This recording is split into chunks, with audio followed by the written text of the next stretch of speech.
We used the money from your mother-in-law's savings for the trip. It'll end up being Ryder's inheritance anyway, so it's no big deal, right? My brother and his wife rushed over right after our mom passed away. But they didn't come to offer any comfort or help.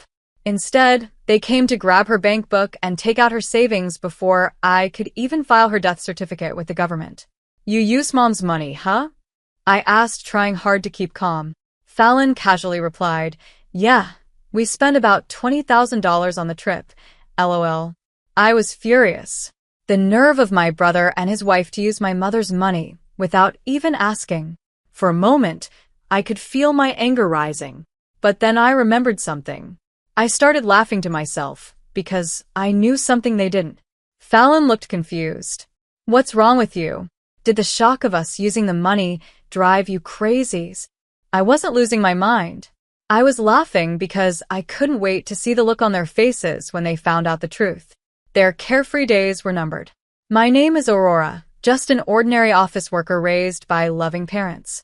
My parents were always kind-hearted and thought more about helping others than themselves. Sometimes people took advantage of their kindness, but I admired them for it. My brother Ryder, though, was nothing like our parents. He was always calculating, thinking only about what was best for him. He never understood why our parents would go out of their way to help others. As he grew older, his attitude towards them worsened. In high school, he demanded more and more money from them, saying things like, if you can help others, you can give me more allowance. Even though they accepted Ryder's selfish ways, my parents never changed who they were. Their goodness only frustrated him more. When Ryder went to college, he continued to use their kindness. He spent his time partying, eventually failing a year, which caused our parents a lot of worry. Parents should focus on their kids, right? You can't just be kind to strangers and ignore your own family, Ryder would say to justify his actions. I remember overhearing him brag to his friends, my parents are such pushovers, LOL. After he graduated, Ryder moved out on his own. But even though he had left, he kept coming back to our parents, complaining that he couldn't make ends meet and asking for money. Our parents, always worried about him, kept giving him money whenever he asked. When I started working, I wanted to help our parents, knowing how much they had already done for Ryder. I gave them money regularly, treating it like my contribution to the household. They always told me, it's your hard-earned money, Aurora. You don't have to do this. But I insisted. This went on for years. Ryder would only come around when he needed something, usually money. But then, one day, he surprised us by inviting the whole family to a restaurant. When we arrived, we saw a beautiful woman sitting next to Ryder. Dad, Mom, Aurora, this is my girlfriend, Fallon, Ryder introduced her. She gave a small nod. We're getting married, and we'll be busy planning the wedding. I hope you'll support us. I thought Ryder meant emotional support or help with planning, but I quickly realized he had something else in mind. He wanted our parents to pay for his wedding and help him buy a new house. Knowing how our parents could never say no, he convinced them to cover all the costs. After the wedding and getting their new house, Ryder and Fallon continued asking for money. Fallon got used to the comfortable life and started living even more extravagantly. But their lifestyle didn't last long. Our father's health took a turn for the worse, and he ended up in the hospital. Even with insurance, the medical bills were high. To make sure our parents didn't struggle financially, I suggested to Ryder that we both chip in to help with the expenses. I've been living here and helping Mom and Dad out. You've gotten so much from them too. This is our time to help them. But Ryder wasn't having it. Why should I? Dad brought this on himself by not taking care of his health. That's his responsibility, not mine. After that, Ryder stopped visiting altogether. Neither he nor Fallon came to see our father, even once, while he was in the hospital. It was just me and my mom doing everything we could to care for him. But despite our efforts, our father passed away. We informed Ryder and Fallon about Dad's death, hoping they would come for the funeral. They didn't help with the funeral arrangements at all. My brother and his wife only showed up briefly, barely said anything to our relatives, and left as quickly as they could. Our relatives gave them disapproving looks, but it was clear they didn't care. My mother, who had held herself together to act as the chief mourner at the funeral, seemed to lose her spirit afterward. The loss of my father had hit her hard, and she was no longer the strong woman I had known. I tried to reach out to my brother, Ryder. Mom's been feeling really down lately. She'd love to see you. Can you come visit her sometime? Ryder paused for a moment before asking, by the way, what happened to Dad's inheritance? It all went to Mom. That's what they decided when Dad was still alive. I see, he said. So Mom has the money now, right? A bad feeling hit me, and I immediately warned him. Ryder, Mom is emotionally fragile right now. Don't even think about asking her for money. She needs your support, not your greed. His response was chilling. If I'm not getting any money, what's the point of visiting her? It's not worth my time. I was stunned. Despite my attempts to convince him to see our mother, Ryder never visited her, not once. He didn't seem to care about her well-being at all. Half a year after our father passed away, our mother died as well. Even though he knew how weak she had become, Ryder showed no concern. When he heard about her death, however, he rushed back to our parents' house. I thought, maybe this time, he would step up and fulfill his responsibilities as the eldest son. Maybe he'd finally act like a decent person during the funeral. But no. Just as the funeral started, Ryder and his wife disappeared. I tried calling his phone, but it went straight to voicemail. Left with no choice, I took on the role of the chief mourner myself and finished the funeral alone. A few days later, I finally managed to reach my brother. When I called his phone, Fallon answered. Aurora, this is Fallon. Ryder's busy with boarding procedures and can't talk right now. Boarding procedures? Where are you? I asked, confused. We're at JFK Airport. We're leaving the United States in a few hours, LOL. She replied casually. Leaving the country? Are you serious? Where are you going? I asked, shocked. Yeah. We're going on a luxury trip abroad, she said, almost laughing. I couldn't believe they were leaving the country right after our mother's death. But what Fallon said next shocked me even more. We're really grateful to your mom, you know. Thanks to her, we're able to enjoy this amazing trip. I was stunned. What do you mean by that? Oh, we used your mother-in-law's savings for this trip. It was going to be Ryder's inheritance anyway, so why not use it now? How did you even get the money? I asked, barely holding back my anger. When we visited her house, we took her bank book and SIL. We knew we wouldn't be able to take the money once the death certificate was submitted, so we hurried to withdraw it, Fallon said nonchalantly. It finally clicked.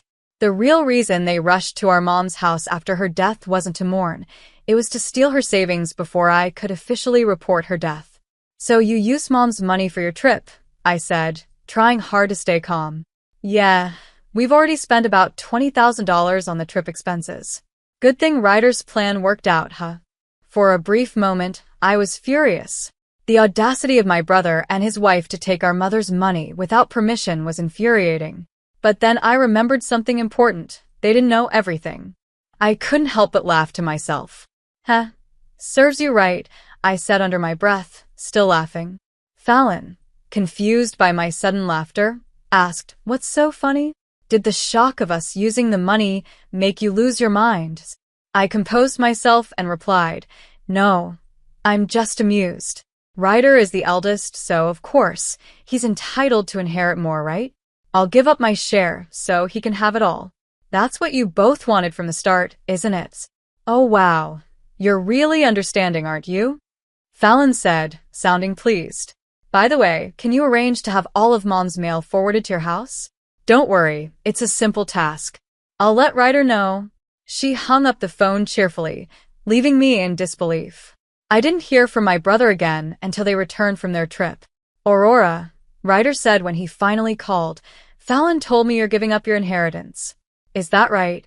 Yes, I replied calmly. But more importantly, did you take care of Mom's mail like Fallon asked? Yeah, I took care of it as soon as we got back, Ryder said, sounding confident. You're not going to change your mind later, are you? You won't suddenly say you should have inherited after all?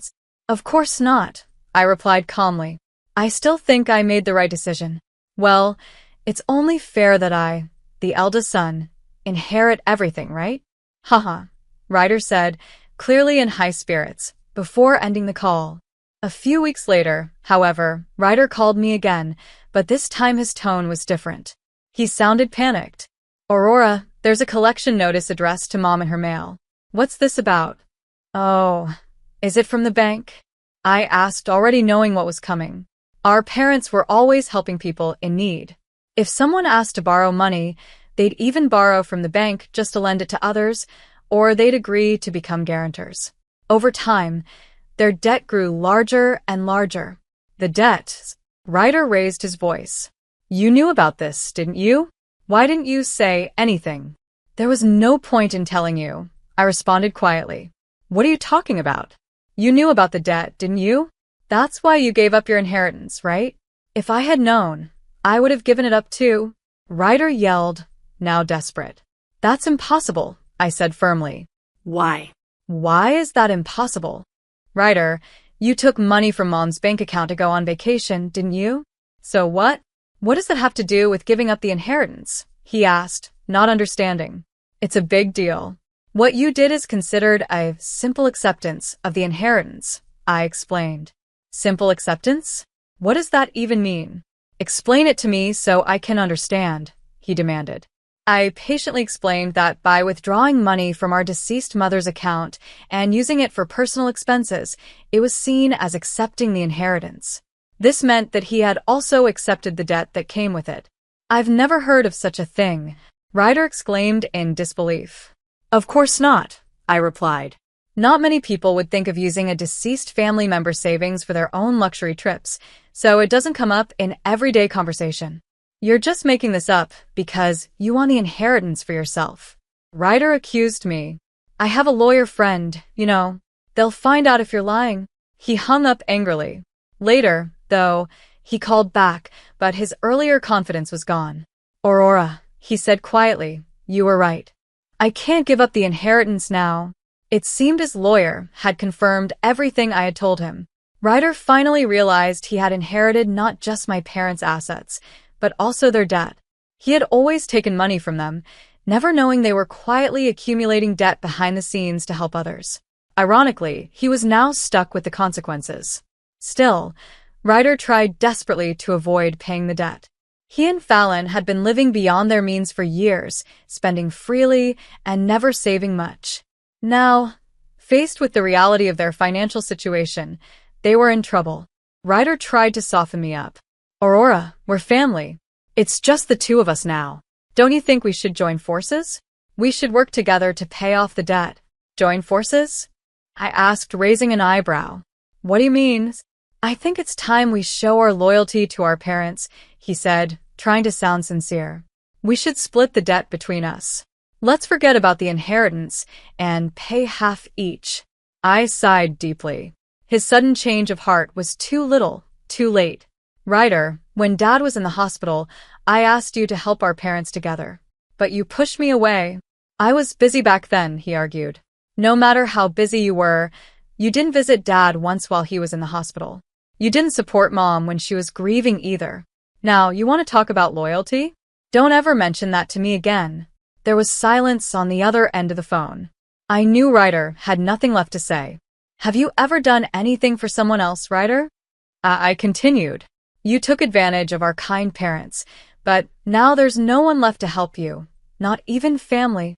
But if you don't help me, Ryder said, sounding desperate, Fallon and I won't be able to pay off this debt by ourselves. Are you really going to abandon your brothers?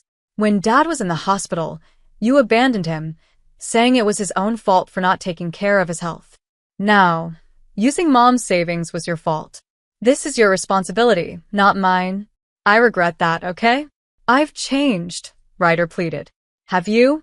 It seems to me you're just desperate to reduce your own debt. Even if you've changed, the people you should apologize to are no longer here. It's too late. I hung up the phone, cutting him off for good. I had no intention of helping him after all the trouble he had caused our parents over the years. Afterward, Ryder and Fallon's carefree life crumbled under the weight of the debt. Their relationship deteriorated quickly, with constant bickering. But moving out would have only cost more money, so they were forced to stay together despite their unhappiness. At first, they tried to pay off the debt little by little from their salaries. But their efforts didn't last long. Neither Ryder nor Fallon could let go of their luxurious lifestyle, and they secretly spent money behind each other's backs. As a result, the debt never decreased, and they blamed each other for their financial misery, further damaging their marriage. Meanwhile, I finally found time to properly mourn our parents. At their funeral, so many people had expressed their gratitude for the kindness my parents had shown them. I realized how many lives they had touched, and it made me feel even prouder of them. It was ironic that my brother, who had never shown any gratitude to our parents, ended up inheriting the debt that resulted from their acts of kindness. Even though they had been burdened with debt, my admiration for our parents only grew. They had never given up on helping others, no matter what. With these thoughts in mind, I continued to visit the family altar every day, paying my respects to the parents who had given so much to the world.